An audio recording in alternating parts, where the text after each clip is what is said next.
How to cancel Bilibili Premium membership. First of all, open the app on your device.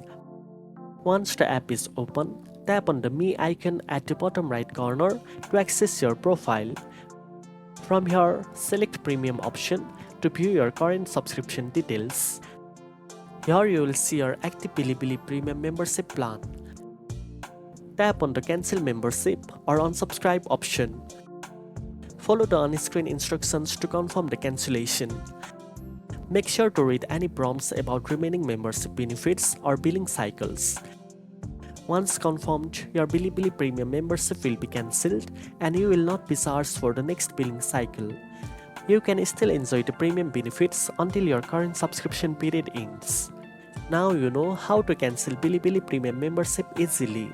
If you found this video helpful, don't forget to like, share and subscribe for more tech tips. Thanks for watching and I'll see you in the next one.